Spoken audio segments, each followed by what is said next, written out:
Hello, I'm Lisa Welsh, and I was the communications manager for WAS 2021. And today I'm delighted to be chatting with Abdessamad Dialmy, and he is going to be telling us all about the presentation that he gave at the Congress.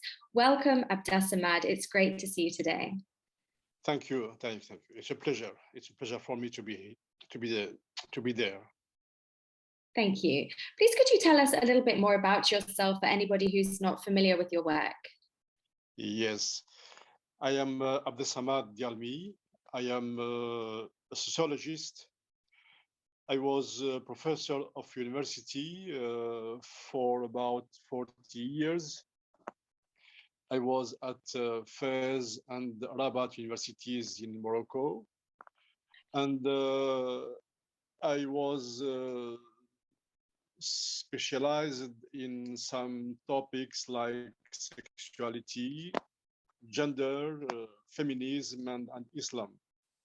So I dealt with these themes for a lot of years, and I wrote a lot of books, mainly in Arabic and French. I have also one book in English, and of course, I wrote a lot of academic articles in Arabic, in French, and English about these themes. Always. Fantastic. And please, could you tell us a little bit more about the presentation that you gave at the Congress? Yes, I proposed as a title the sexual justice in Islam, from equity to equality. Mm-hmm. As you know, the notion of sexual equity is a very modern notion, and the notion of equality, especially sexual, is not accepted in mainstream Islam. So my challenge was to show how we can move from the main vision of Islam toward a modern vision which is based on equality. Because in fact, we cannot say, I cannot say justice is linked only to Islam. It arises because Islam still largely determines sexual laws and gendered family policies in almost all Islamic countries. So my question is, to which extent Islamic countries are evolving toward sexual justice as democratic equity under the pressure of sexual rights as human rights.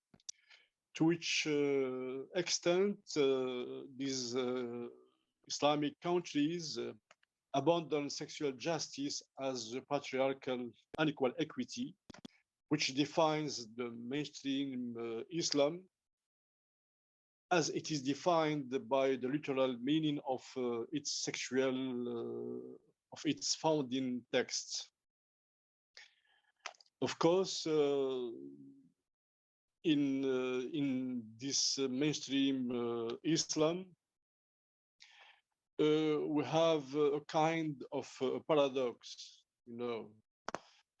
On the one hand, sexuality is encouraged, well accepted, and the Quran use positive terminology to talk about sexuality. Sexuality is a good thing, and the sayings of the Prophet focus on enjoyment of the wife, especially. the orgasm, the female orgasm is very stressed, and also contraceptive interrupted intercourse is allowed. It is to show that the main goal of sexuality is the pleasure, not procreation. But on the other hand, access to sexuality is regulated according three distinctive sexual norms. The first one is the heterosexual norm. Yeah. Being heterosexual is being Islamically correct. Homosexuals are condemned to death. Transgenders are cursed. The second norm, Prophet Muhammad said that marriage is my tradition. So all Muslims have to marry, and sex outside marriage is illicit, haram, and then severely penalized by whipping or death. The third norm is the gender norm. In fact, men have more rights, more sexual rights than women. Men have the right to slavery, concubinage. They have right to polygamy, and they have right to extra Muslim marriage. Muslim man can marry Christian or Jewish women. Oh, okay. And women have only the right to marry Muslim men only. Right. In fact, this order, this differential Islamic sexual order is said to be equitable because in the opinion of Muslims and of Islam itself, this order respects anatomical, social, economical, and demographic data. For Islam, different situations equitably lead to different and specific secular rights. Consequently, this order is said to be not discriminatory. It is said fair, a fair order. But of course, in Islamic countries, we have the westernization impact. You know, a lot of Islamic countries were colonized. And in fact, this colonization was the opportunity to be modernized, to be involved in modernization. And in fact, we have urbanization, slavery ending, female schooling and employment, decreasing of precocious marriage. And this modernization, in fact, had two main impacts, in my opinion. The first one is the sexual law secularization. Sharia, Islamic law, is not implemented everywhere. It was replaced by modern penal codes. But this secularization is just formal. It doesn't mean sexual liberation. Sex out of marriage is still prohibited. The second impact is the sexual explosion, as I said it in my works. So this sexual explosion, we can see it in two main phenomena. The first one is the premarital sexual explosion. sexuality before marriage is very frequent, but it is not always a complete sexuality. It is sexuality without vaginal penetration. Okay. But the religious meaning of virginity, which means a total abstinence or total sexual abstinence before marriage, this meaning is criticized and rejected because of two new causes, if I can say. The first one, virginity and hymen now are not the only capital of girls. Before, hymen was the main capital. If this capital is lost, all is lost. Now, girls have deployed the value of virginity and hymen is decreasing. The second cause is that virginity, in fact, or sexual premarital abstinence, was the only contraceptive to avoid births of illegal children, because it creates disorder within families and within lineage. So for these two reasons, we have, of course, an evolving. And in case of non-assumed deflowering before marriage, we have some possibilities to fix the situation, like surgical repair of hymen, the use of made plastic hymen, or the use of false certificate of virginity. You see. Okay. As for the second explosion, it is the explosion of LGBT, you know, lesbian, gay, bisexual, and transgender.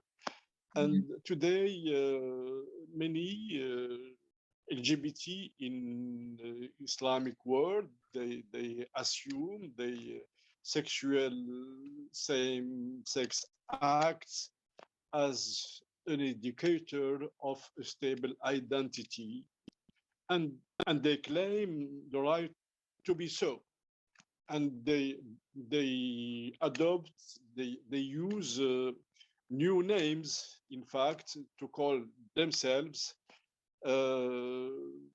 names which are not pejorative, of course. But more importantly, they perceive themselves as Muslim and as LGBT both. For them, there is no contradiction between being Muslim and being LGBT.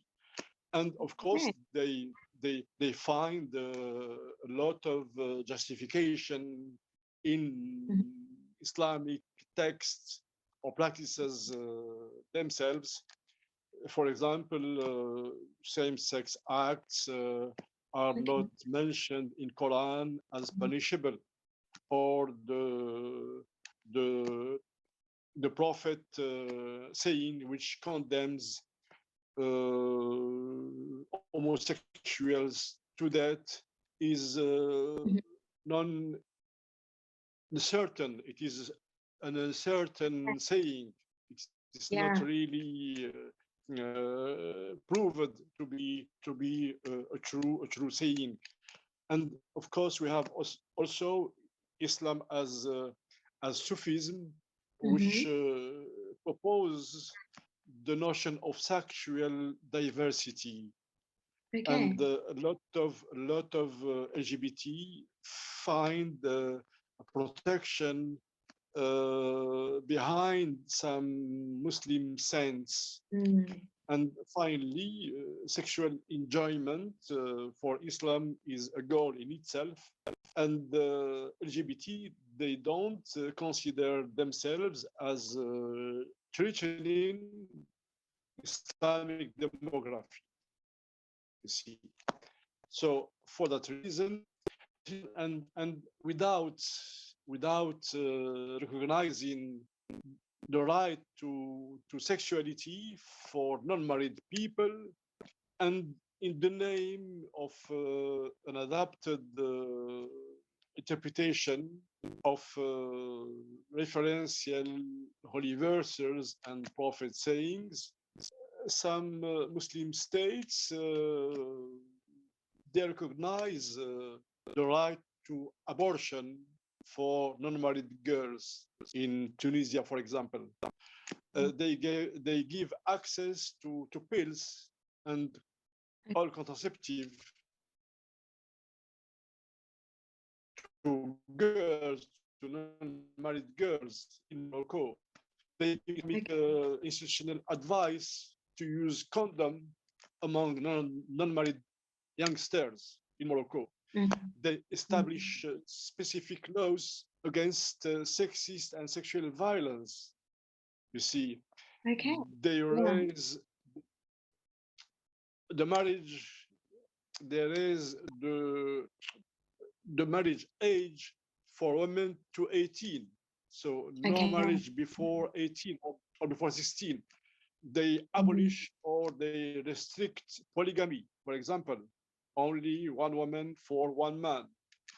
And in some Islamic countries in South Asia, they recognize transgender people as a third gender.